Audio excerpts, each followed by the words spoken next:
నమస్తే రమగారు. నమస్తే జయ. రమగారు, మనం కొంతమందిని చూస్తున్నప్పుడు మాట్లాడేటప్పుడు ఒక విషయం గురించి మాట్లాడామనుకోండి, ఇది కరెక్టే అని అనిపించినప్పుడు ఇది కరెక్టే కానీ ఇంకో ఏదో ఉంది అంటే ప్రతిదానికి వాళ్ళది ఏదో ఒకటి యాడ్ ఆన్ చేస్తారు, ఒప్పుకోలేకపోతారండి. ఒప్పుకోరు, మనం చెప్పింది ఒప్పుకోరు. మనం చెప్పిందే వాళ్ళు చెప్తారు, కానీ మనం చెప్పింది కరెక్ట్ అని ఒప్పుకోరు. ఒప్పుకోరండి. తిక్క మనుషులు. భలే కోపం వచ్చేస్తా ఉంటుంది అలాంటి మనుషులు. నిజమేనండి, తిక్క మనుషులు ఉంటారు అట్లా. అవును, కానీ కష్టం కాదు వాళ్ళ అలాంటి వాళ్ళతో.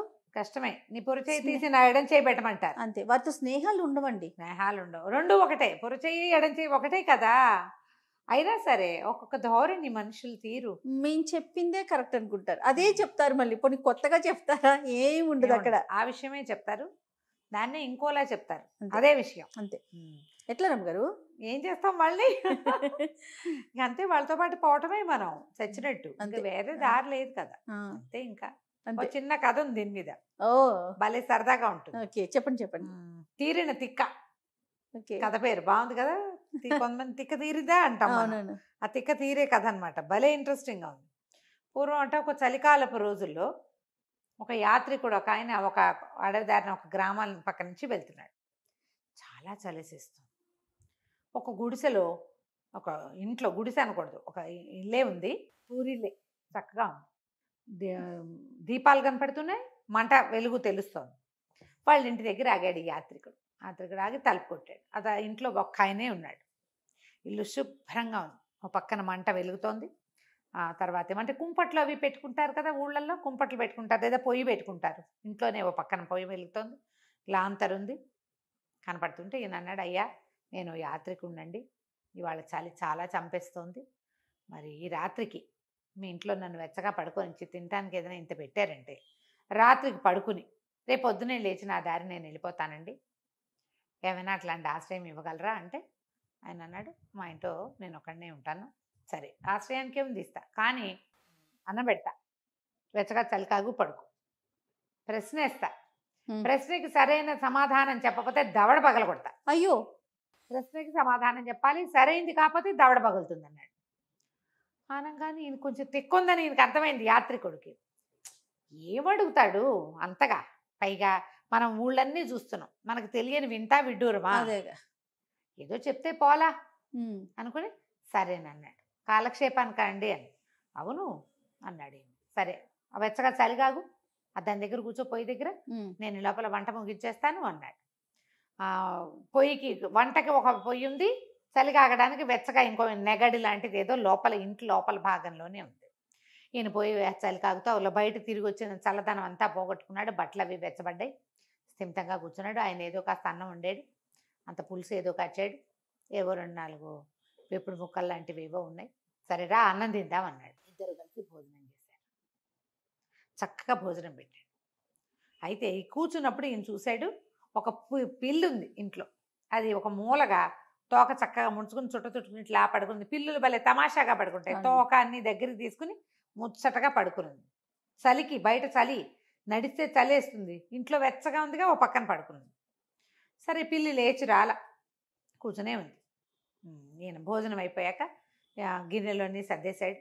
ఇల్లంతా హాయిగా వెచ్చగా సుఖంగా ఉంది. పక్కలేసాడు. పక్కేసిన తర్వాత ఇప్పుడు రా, నేను ప్రశ్నలు అడుగుతాను. సరే, ఏదో అడుగుతాడు కదా అని ఏమన్నాడు, అదేమిటి అని పిల్లిని చూపించి అడిగాడు. ఈయన ఆశ్చర్యపోయాడు. యాత్రికుడు ఏమిటో బ్రహ్మాండం పగలగొట్టే ప్రశ్న అడుగుతాడు అనుకుంటే పిల్లి మొహాన్ని చూపించి అది ఏమిటని అడుగుతాడు. ఇతను నవ్వొచ్చేసింది. తిక్క కాల, తిక్క అనుకున్నాను, తిక్క కాదు తింగరి వీడు, పిల్లిని చూపించి పిల్లి ఏమిటని అడుగుతాడా అని నవ్వేసి, పిల్లి కాదుటండి అన్నాడు. కాదు, శుచిత్వం అది అని పడేయాలమని కొట్టాడు. దవడ పగిలిపోయి కాంతిపోయాడు. ఇదేమిటి పిల్లి శుచిత్వం దాని, అదేంటంటే శుభ్రంగా ఉంటుంది పిల్లి, ఒళ్ళంతా నాక్కుని క్లీన్ చేసుకుంటుంది ఎప్పటికప్పుడు, దాని మట్టి గిట్టి అంటదు. పిల్లి మురిగ్గా ఉండదు, కుక్కలు మురిగ్గా ఉంటాయి, పిల్లి ఎప్పుడు మురిగ్గా ఉండదు. శుభ్రత దాని పద్ధతి, అది శుచిత్వం. సంస్కృతంలోనండి మామూలుగా శుచిత్వం అంటే శుభ్రత అని అర్థం. శుచి, శుభ్రత అంటాం కదా. ఆ శుచి, శుచిత్వం. ఓకే, శుభ్రత దాని పద్ధతి. పిల్లి అంటే శుచిత్వం అన్నమాట. ఇప్పుడు పిల్లి కాదు మార్జాలం అన్నాడు అనుకో, పోనీ సంస్కృతం అనుకుందాం. పిల్లికి పర్యాయ పదం సంస్కృతంలో మార్జాలం, మార్జాలము, బిడాలము అనొచ్చు. బిడాలం కాదు, మార్జాలం కాదు, దాని తత్వం ఏదో అది ఈయన చెప్పాడు, శుచిత్వం అని. అక్కడి నుంచి నేను నిర్కాంతపేట దవడ పగిలిపోయింది. సరే ఇంకొక 5 నిమిషాలు ఆగాడు, ఆలోచించుకుంటాడు ఏం చెప్తే ఏమవుతుంది అని. ఒక 2 నిమిషాలు అయ్యాక అడిగాడు, దూరంగా కుండ ఉంది, మంచినీళ్ళ కుండ. అదేమిటి అన్నాడు. ఘటమని చెప్దామా కుండని చెప్దామా అని ఆలోచించి కుండ అండి అన్నాడు. అనగానే కుండ కాదు మంచితనం అని పెడేల్మలు కొట్టాడు. అయ్యో రామా, తోడ పగిలిపోయింది. ఆ కొట్టడం ఊచిపుచ్చి కొట్టేస్తున్నాడు. అయ్యో ఈయనకి మొహం పగిలిపోయినట్టు అయిపోయింది. పైగా ఈయన తిక్కేమిటో అర్థమై చావటం లేదు, ఎలా చెప్పాలో తెలియాలి కదా. తెలియటం లేదు. అక్కడి నుంచి ఏం చేశాడు, నిప్పు పొయ్యి వైపుకి చూపించాడు. అదేమిటి అన్నాడు. కొంచెం ఆలోచించి నిదానంగా నిప్పు అని చెప్పాడు. నిప్పు అనగానే కాదు సౌఖ్యం అది అని చెప్పి ఫ్యాట్ మన కొట్టాడు. నిప్పే కదా ఈ ఇంట్లో సౌఖ్యం, అదే మన సౌఖ్యం. చలికాలంలో సౌఖ్యం ఏది? నిప్పు, వెచ్చదనం. అది మరి ఫ్యాట్ పని కొట్టేశాడు. ఒక బూర్లాగా బాచిపోయేలాగా ఉంది. ఈసారి ఇటు ఇటు కొట్ట అనాలి. ఇంకా ఏం చేయాలో తెలియటం లేదు. దీనికి పడుకుందామనిపిస్తుంది, లేచకపోదామనిపిస్తుంది. 4వ ప్రశ్న, 4 ప్రశ్నలు అడుగుతా అన్నాడు. మొదటే 4 నెంబర్ చెప్పాడు. 4వ ప్రశ్న అదేంటి అని పైకి చూపించాడు. ఇంటి కప్పు అని చెప్పాడు. ఈయన చెప్పగానే కాదు ఎత్తు అని ఇంకోటి కొట్టాడు. సరికల్లా ఈయనకి బూరెలు బూరెల్లా అయిపోయినాయి. పోనీ ఏదో ఇట్లా కాదు, ఆయన చిరుకో పెడేల్మని మూచిపుచ్చుకుని ఇస్తే దెబ్బ ఎలా? ఒళ్ళు వేడెక్కిపోయింది. ఉండండి 4 ప్రశ్నలు అయిపోయినాయి కదా, చల్లగాలి పిలుచుకొస్తానన్నాడు. అంత చల్లో ఆ లోపల కూర్చోలేకపోయాడు. ఆయన అన్నం పెట్టింది పోయింది, పొయ్యి దగ్గర కూర్చోబెట్టింది పోయింది, పక్కేసింది పోయింది. తీరి కూర్చుని సాధారణ ప్రశ్నలకి చెంపదెబ్బలు తిన్నాడు. బయటికి వెళ్ళిపోయాడు. ఈయన తలుపు తీసుకుని బయటికి వెళ్ళేసరికల్లా ఆ పిల్ల అప్పటిదాకా వెచ్చగా ఒక మూల కూర్చుందా, అది కూడా లేచి పిసిపోసుకోవడానికి అయి ఉంటుంది పాపం. అది అలా బయటకు వచ్చింది. బయటికి రాగానే ఈయన ఏం చేశాడు, కాస్త అటు ఇటు చూసి ఆ పిల్లిని పట్టుకున్నాడు. ఈ లోపల పడుకుని ఆయన లోపలే ఉన్నాడు. చుట్టూతో అక్కడ ఇక్కడ వెతికి 4-5 చితుకులు పిల్లి తోక కట్టేశాడు. కట్టేసి దాన్ని అంటించి ఇంటి కప్పు మీద